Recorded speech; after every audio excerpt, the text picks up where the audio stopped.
我一直不理会小蝶，是因为他想跟我做朋友。放开！放开！放开！都给我杀了！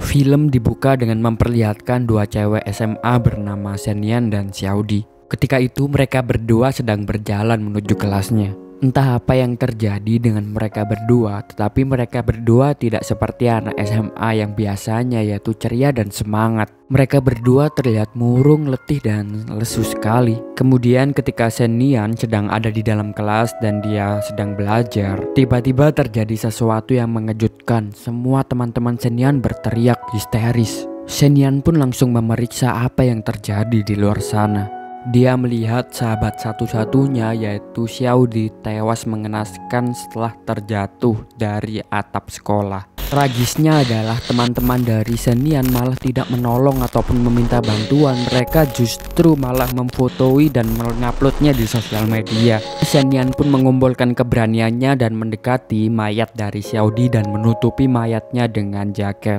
Selanjutnya diceritakan bahwa Xiaodi ternyata meninggal karena bunuh diri. Keesokan harinya polisi langsung pergi ke sekolah Shenyan. Di situ polisi melakukan investigasi apa yang terjadi terhadap kasus bunuh diri dari Xiaodi. Ternyata diceritakan bahwa Xiaodi ini hanya mempunyai satu teman di sekolah, yaitu Shenyan. Dan alasan bunuh diri dari Xiaodi adalah karena semua teman-teman Xiaodi di SMA itu membuli Xiaodi. Akhirnya polisi memanggil Shenyan untuk mewawancarai Shenyan dan mencari tahu apa penyebab Xiaodi bisa bunuh diri. Ketika ditanyai oleh polisi, tentu Shenyan sebenarnya ingin menceritakan alasan bunuh diri dari Xiaodi. Tetapi Shenyan takut jikalau dia mengatakan bahwa Xiaodi bunuh diri karena dibully, pasti teman-teman Shenyan nantinya akan membuli Shenyan. Akhirnya Shenyan terpaksa di depan polisi berbohong. Shenyan mengatakan bahwa dia juga tidak mengenal Xiaodi dan dia tidak mengetahui alasan Xiaodi bisa bunuh diri. Shenyan pun kembali ke kelasnya dan benar saja sesuai prediksi dari Shenyan,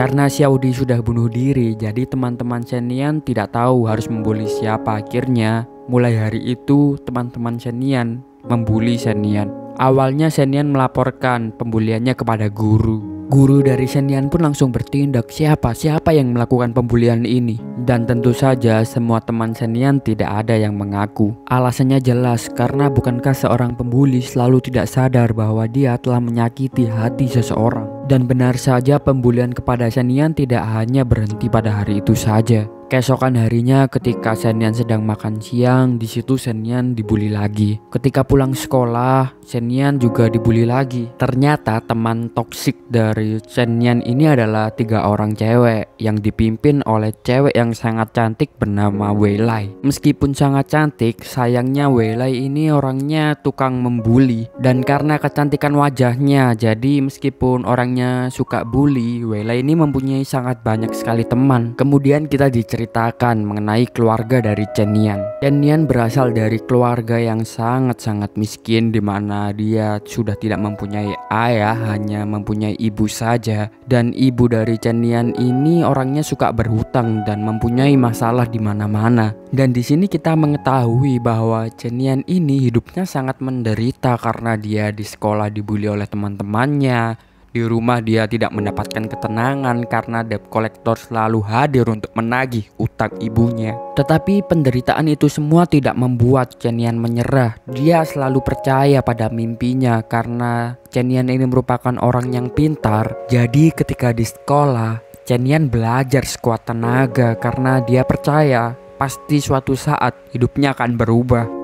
Kemudian diceritakan pada suatu malam ketika itu Shenyan baru saja pulang sekolah. Ketika itu Shenyan melewati jalan yang sangat sepi, tetapi dia terkaget karena dia melihat ada seorang pria yang sedang dipukulin. Dan karena tidak tega melihat pria itu dipukulin, akhirnya Shenyan pun menghubungi polisi. Sialnya ketika Shenyan menghubungi polisi, Shenyan ketahuan. Akhirnya Shenyan pun dibawa untuk dipukulin juga. Cowok yang dipukulin ini tadi karena kasihan melihat Shenyan yang tidak ada urusannya dengan preman pasar, akhirnya dia pun mengamuk dan akhirnya memukuli semua semua preman pasar itu. Tetapi karena kalah jumlah, akhirnya cowok ini dipukulin lagi oleh preman-preman pasar. Dan preman-preman pasar yang tahu kalau cowok ini sudah sekarat akhirnya kabur karena takut terjadi apa-apa nantinya. Setelah kejadian pemukulan itu, cowok yang dipukulin tadi akhirnya berterima kasih kepada Zenian. Di situ mereka berdua pun mulai berkenalan. Ternyata cowok ini bernama Xiao Bei. Dia juga ternyata merupakan seorang preman yang tukang pukul juga. Setelah berkenalan, Xiao Bei yang mengetahui bahwa handphone Zenian tadi rusak karena diinjak oleh preman-preman yang memukulinya tadi. Akhirnya di situ Xiao Bei menawari untuk mengganti kerusakan handphone dari Zenian. Xiao Bei langsung mengajak Zenian ke toko elektronik terdekat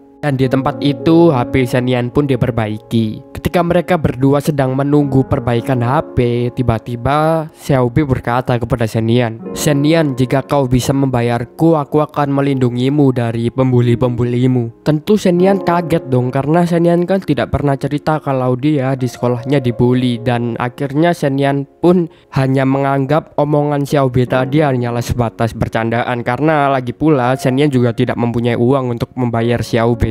Setelah HP Zenian diperbaiki, di situ akhirnya mereka berdua berpisah. Keesokan harinya Zenian pun masuk sekolah seperti biasanya. Ketika Zenian sedang asik belajar, tiba-tiba terjadi keramaian di dalam kelas Zenian. Semua teman-teman Zenian tiba-tiba tertawa secara lepas dan tiba-tiba menghina Zenian. Zenian tidak tahu apa yang terjadi. Sampai Zenian membuka HP-nya dan ternyata grup sekolahnya sudah ramai berita tentang ibunya. Berita ini sangat buruk karena berita ini memberitahu bahwa ibu Zenian adalah seorang penipu. Dan seperti yang kita ketahui, ternyata orang yang menyebarkan tentang berita ini adalah Weilai. Memang dia sengaja menyebarkan ini untuk membuli Zenian. Dan akhirnya di hari itu semua teman-teman Zenian membuli Zenian, mengatai bahwa ibunya adalah seorang penipu. Pantas saja anaknya seperti ini. Sepulang sekolah, tentu Zenian sangat sedih ketika hari itu. Tapi Zenian bingung mau cerita sama siapa karena di sekolah dia tidak punya teman. Kemudian ibunya juga tidak pulang ke rumah.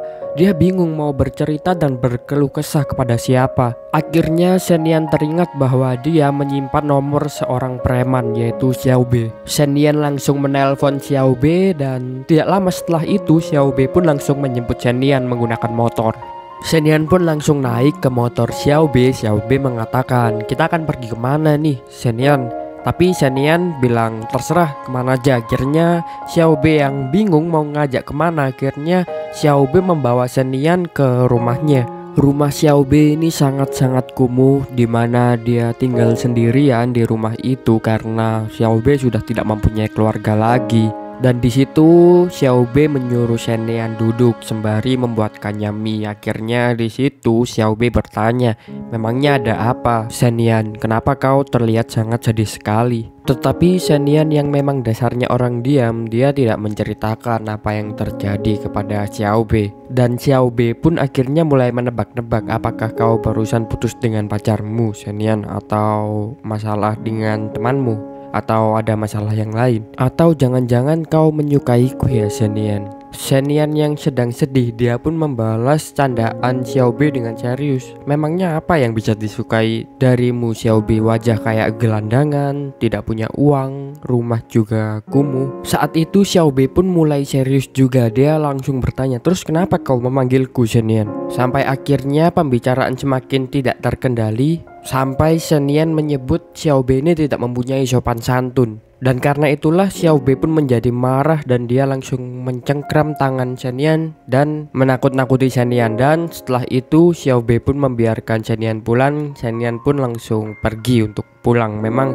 Zenian ini tidak tahu diri ya, sudah ditolong oleh Xiao Bei tapi tidak mengucapkan apa-apa. Keesokan harinya ketika sedang di sekolah, saat itu Zenian sedang pelajaran olahraga bersama teman-temannya. Tetapi lagi-lagi ketika Zenian sedang bermain bola voli, di situ Weilai membuli Zenian bersama teman-temannya, di mana Weilai memukulkan bola voli itu semuanya kepada Zenian. Dan tidak hanya itu, setelah pelajaran olahraga, Zenian ketika sedang berjalan di tangga, tiba-tiba Weilai mendorong Zenian sehingga Zenian terjatuh dari tangga. Tragisnya guru-guru malah tidak memarahi Weilai, tetapi malah menyuruh Shen Yan untuk berhati-hati karena guru-guru melihat itu bukan pembulian, tetapi hanyalah kecerobohan yang dilakukan oleh Shen Yan. Shen Yan pun dibawa ke UKS. Ketika di UKS, Shen Yan dijenguk oleh seorang cowok. Ya, ternyata cowok ini juga sering dibully. Jadi di situ dia menguatkan hati Shen Yan supaya Shen Yan bisa tetap terus bertahan di tengah bulian yang ada. Tetapi karena sudah merasa sangat muak dengan Weilai ini, akhirnya Shen Yan pun memutuskan untuk menelpon polisi untuk memberitahukan semua pembulian yang dilakukan Weilai ketika sedang di sekolah. Tentu saja polisi itu langsung datang ke sekolah dan polisi itu langsung mewawancarai Weilai dan kedua temannya yang suka membuli ini. Setelah wawancara, akhirnya polisi menyimpulkan bahwa memang Xiaodi dulu bunuh diri karena dibully oleh Weilai dan kawan-kawannya. Dan karena hal itulah akhirnya sekolah memutuskan untuk men-skors 3 orang yang membunuh Xiaodi ini. Semenjak hari itu akhirnya Shen Yan sudah tidak dibully lagi karena sudah tidak ada Weilai lagi yang membuli Shen Yan biasanya. Shen Yan pun sudah bisa fokus terus belajar untuk menggapai cita-citanya dan dari hari itu dia semakin niat untuk terus belajar. Tetapi pada suatu malam terjadi hal yang tidak diinginkan oleh Shen Yan. Saat itu Shen Yan pulang dari sekolah, dia melewati gangnya dan di gang dia bertemu dengan Weilai dan teman-temannya. Seketika itu juga Shen Yan tahu bahwa Weilai pasti akan berniat buruk kepada Shen Yan karena memang yang membuat Weilai dan temannya sudah tidak bisa sekolah lagi adalah Shen Yan. Dan benar saja saat itu Weilai dan komplotannya membawa pisau dan juga tikus untuk diberikan kepada Shen Yan. Ketika akan ditangkap oleh Weilai, Shen Yan pun berlari. Sambil berlari, Shen Yan memegang teleponnya dan dia menelpon polisi untuk mencari perlindungan. Tetapi polisi itu tidak menjawabnya. Dan akhirnya Shen Yan memutuskan untuk bersembunyi dengan masuk ke dalam tong sampah. Weilai dan teman-temannya pun mengejar Shen Yan dan mereka mencari tetapi Weilai tidak menemukannya. Sampai akhirnya Weilai dan komplotannya memutuskan untuk menyerah. Dan ya untung saja di hari itu Shen Yan terhindar dari bulian Weilai. Setelah kejadian malam itu tentunya Shen Yan sangat ketakutan karena dia takut pasti Weilai akan memburunya lagi untuk membulinya.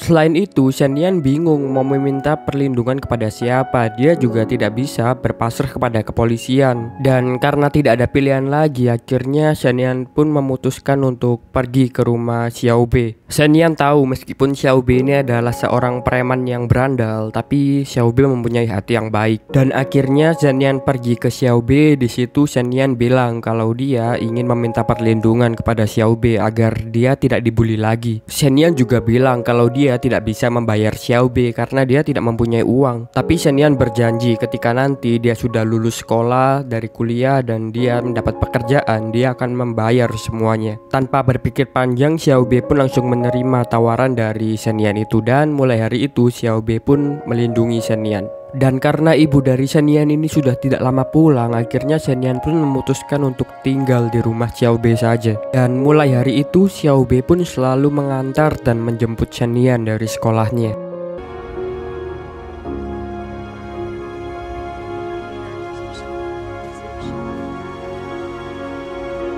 Xiao Bei juga mengikuti Shen Yan kemanapun Shen Yan pergi. Dan pada suatu malam tiba-tiba Xiao Bei menemui Weilai dan di situ dia mengancam supaya tidak mendekati Shen Yan lagi. Dari hari ke hari karena terus bersama, Xiao Bei dan Shen Yan semakin akrab dan semakin dekat. Dan Shen Yan pun juga bisa belajar dengan tenang karena dia sekarang tidak mendapatkan bulian lagi dari teman-temannya. Kemudian di suatu malam tiba-tiba Xiao Bei pulang dengan keadaan yang sangat hancur di mana dia habis dipukulin oleh preman-preman. Tentu saat itu Shen Yan panik karena dia tidak pernah melihat Xiao Bei sebabak belur ini. Akhirnya Xiao Bei yang dalam keadaan terluka, dia pun memutuskan untuk tidur beristirahat. Sebelum tidur, Shen Yan menanyakan, apakah tidak sakit bagimu dengan luka seperti ini Xiao Bei? Luka seperti ini sudah biasa bagiku karena ya ini adalah resiko menjadi tukang pukul.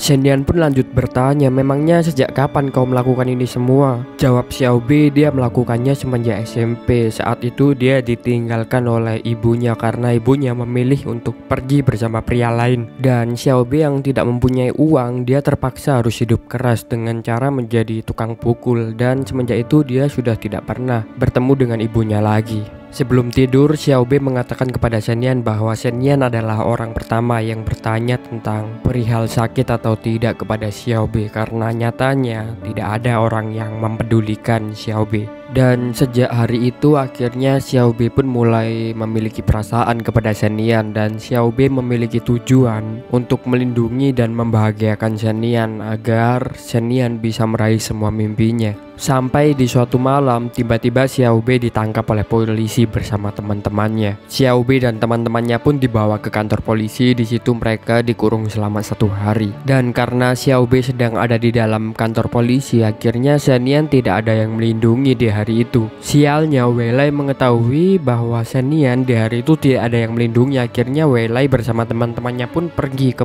Shen-Yan untuk membuli Shen-Yan. Dan kali ini yang dilakukan oleh Weilai dan teman-temannya sangat kelewatan, dimana dia melakukan penganiayaan kepada Shen-Yan, yaitu dengan cara memukuli Shen-Yan. Weilai juga memotong rambut Shen-Yan sehingga Shen-Yan menjadi gundul. Ketika itu Shen-Yan juga tidak bisa melakukan apa-apa karena Weilai dibantu oleh banyak sekali temannya. Sampai akhirnya Weilai menyadari bahwa tempat kejadian Weilai menganiaya Shen-Yan itu ternyata ada CCTV-nya. Tentu di situ mereka semua panik dan mereka langsung lari. Di saat yang lain ternyata polisi salah menangkap orang. Ternyata Xiaobi tidak melakukan apa-apa dan akhirnya Xiaobi pun dibebaskan dan dia segera lari untuk menemui Shen-Yan. Sesampainya di rumah, Xiaobi sungguh sangat terkejut karena keadaan Shen-Yan sudah tidak karu-karuan. Tentu ketika itu Xiaobi yang seorang berandalan, di situ dia sangat marah dan dia sangat ingin membunuh Weilai ketika itu. Tetapi Shen-Yan memeluk Xiaobi dan menghentikan tindakannya. Dan ya akhirnya mereka berdua hanya bisa menerima tentang kejadian pahit di hari itu. Karena rambut Shen-Yan pitak semua karena habis dipetal oleh teman-temannya, akhirnya di situ Shen-Yan pun memutuskan untuk menggunduli rambutnya.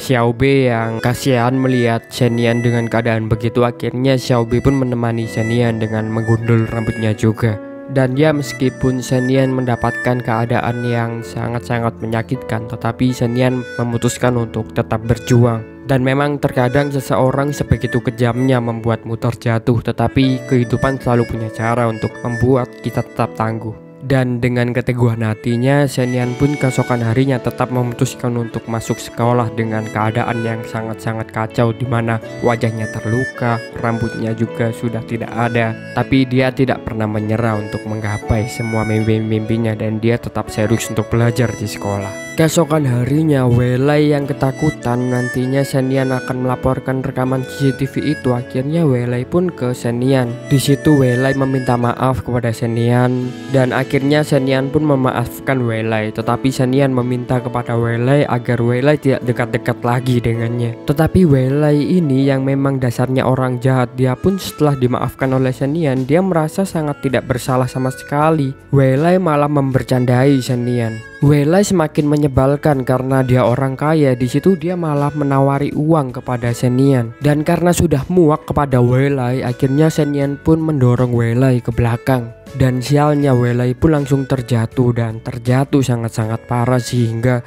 seketika itu juga Weilai meninggal dunia. Tentu Shen-Yan ketakutan karena dia tidak sengaja mendorong Weilai dan tepat seketika itu juga tiba-tiba di depannya ada Xiaobi. Xiaobi yang mengetahui kejadian ini sangat-sangat parah dan Xiaobi menyadari juga pasti Shen-Yan harus bertanggung jawab atas kematian dari Weilai. Tetapi Xiaobi tidak ingin melihat Shen-Yan menderita di dalam penjara karena bagi Xiaobi masa depan Shen-Yan lebih penting daripada hidupnya sendiri. Dan benar saja keesokan harinya polisi pun menemukan mayat dari Weilai. Kemudian polisi melakukan penyelidikan dan di situ polisi pun memanggil Xiaobi. Xiaobi pun mengaku bahwa dia telah membunuh Weilai, tetapi alasannya tidak jelas. Polisi semakin curiga kenapa Xiao Bei ini tidak seperti pembunuh biasanya, kenapa dia mengakui kesalahannya. Akhirnya polisi pun menyelidiki lagi dan ditemukan tersangka baru, yaitu Shen Nian. Untuk melindungi Shen Nian, akhirnya Xiao Bei berpura-pura tidak mengenal Shen Nian. Tetapi tetap saja polisi masih menganggap Shen Nian adalah pembunuhnya karena terlihat sekali jelas motifnya, di mana Shen Nian telah dibully oleh Wei Lai. Dan akhirnya untuk mengelabui polisi, keesokan harinya Xiao Bei berpura-pura menangkap Shen Nian dan berpura-pura akan memperkosanya. Keesokan harinya polisi semakin intens mewawancarai Xiao Bei dan Shen Nian. Tetapi lagi-lagi Xiao Bei dan Shen Nian sama-sama tidak mau mengaku kalau mereka berdua saling kenal. Polisi ini sebenarnya mengetahui kalau Xiao Bei dan Shen Nian saling kenal, tetapi polisi ini tidak bisa membuktikan. Polisi ini mengetahui lewat rekaman CCTV di mana Xiao Bei selalu mengikuti Shen Nian. Tetapi lagi-lagi Xiao Bei tidak mau mengakui semuanya karena Xiao Bei sudah siap untuk dipenjara. Karena bagi Xiao Bei, demi melihat kebahagiaan Shen Nian, luka, lelah, dan kurungan penjara bukanlah masalah. Dan akhirnya di situ polisi yang muak karena mereka berdua selalu berbohong akhirnya menarik Shen Nian dan Xiao Bei ke satu ruangan yang sama. Tetapi lagi-lagi mereka berdua tidak ada yang mengaku, tetapi ketika mereka berdua saling berpandangan, di situ mereka meneteskan air mata. Shen Nian sebenarnya tahu kalau Xiao Bei pasti akan dipenjara lama, tetapi Shen Nian sudah berjanji kepada Xiao Bei kalau dia akan menggapai mimpinya. Di saat yang lain Xiao Bei yang menangis, dia mengeluarkan senyumannya karena kebahagiaan Xiao Bei adalah sederhana. Dia bahagia ketika melihat Shen Nian bisa bahagia. Dan ya akhirnya di situ mereka berdua berpisah. Akhirnya Xiao Bei dipenjara dan Shen Nian bisa terbebas. Shen Nian pun keesokan harinya mengikuti ujian sekolah dan benar saja nilai dari Shen Nian sangat-sangat memuaskan.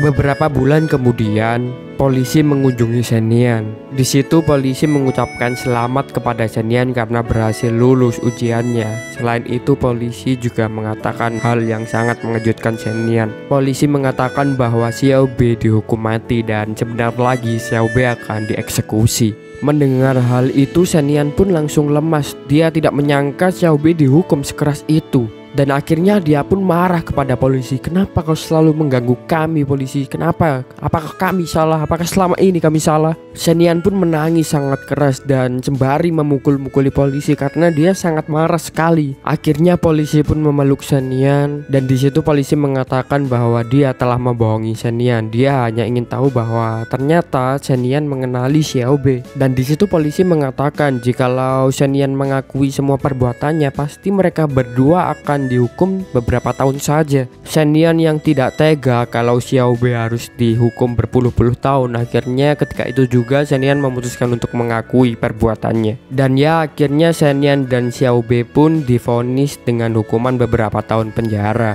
Beberapa tahun berlalu, akhirnya Shen Nian dan Xiao Bei dibebaskan. Dan beberapa tahun kemudian diceritakan bahwa Shen Nian telah sukses. Sekarang Shen Nian bisa menjadi guru. Di saat yang lain, Xiao Bei menjadi aktivis untuk menghentikan pembulian-pembulian di anak muda zaman sekarang.